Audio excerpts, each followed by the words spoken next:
Okay, Robbie, you're a big star in Belgium. Now, look, you've got a reputation and a certain popularity status in Australia, but here in Europe, and especially in Belgium, where we were in stage 2 and 3, huge. We caught up with your fan club out on the road, and of course, your father-in-law was there as well. Can you just go through how big you are here in Belgium? I mean, it's hard to say. I mean, Belgium, the sport just lives like nowhere else. It's, I guess after soccer, it's the second most popular, but at this time of year, it is the most popular sport. And everybody knows cycling. Everybody knows all the riders. It's in the paper every day, on TV every day, and in Belgium, when people sort of know a pro, then it can sometimes get a little bit out of hand. You're on Twitter. How many fans have you got? Oh, I don't know, 36,000 or something like that. So drop in the ocean compared to the big hitters. Well, Lance is the big hitter, but for the other cyclists, that's a fair whack, mate.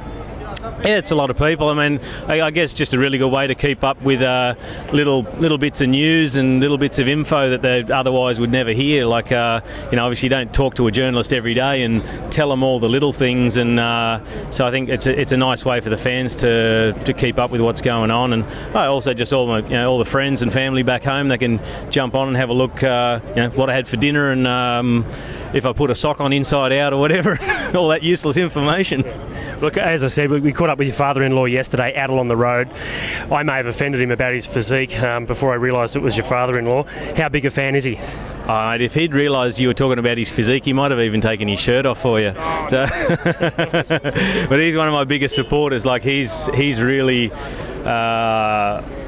he's an intense supporter. He doesn't say a lot, but he's behind me 100%. He's a good bloke. Good. So, mate, well, look, you've got some injuries. Nasty one on the elbow, and you were just talking about your abductor muscles. You may have actually strained something in your crash the other day, so hopefully that gets right so you can win one of these sprint stages. Yeah, the elbow's obviously really sore. A big hole in it. I lost a heap of blood.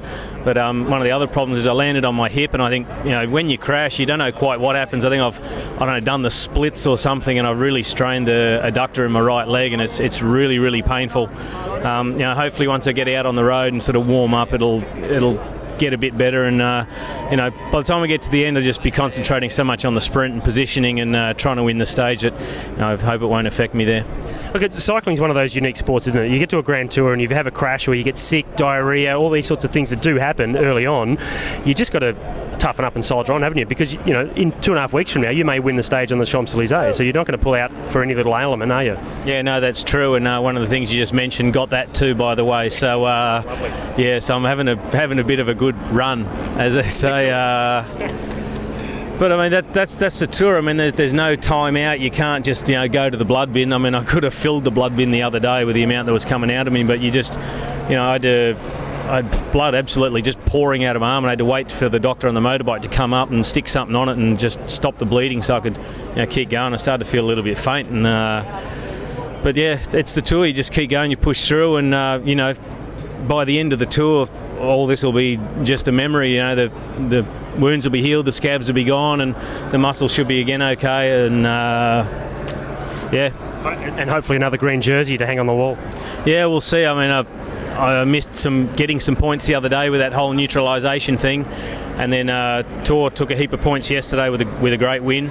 I took some points because I was up there, but it's going to be pretty tough. Already sitting 25 points behind, so that's already a big gap that he's got. But we'll just see how it goes day to day. My most important thing for me is to win a stage. Well, look, mate, you talk about stage 3, the cobblestones. You were pretty impressive on the cobbles, and I know you rode Paris-Roubaix earlier this year. Another couple of seasons in your legs, maybe another couple of Roubaix? I don't know about another couple of Roubaix, but I was all right on the stones. I didn't start quite as far forward as I wanted to, but that was the nature of the stage yesterday. It was all about positioning, and didn't quite get where I wanted to be, and then I was behind the crash of Frank Schleck, stopped once, went again, and then later on I was behind another crash, stopped and went again. So I guess to finish in that third small group at just under 2 minutes and finish 14th was probably not bad, considering all the stuff that went on, and starting the stage with these injuries. It was shaking the hell out of me. Well, mate, I hope the injuries you've got don't cause too many problems out on the road, and good luck for the rest of the tour. Thanks, Scotty. Thanks, buddy.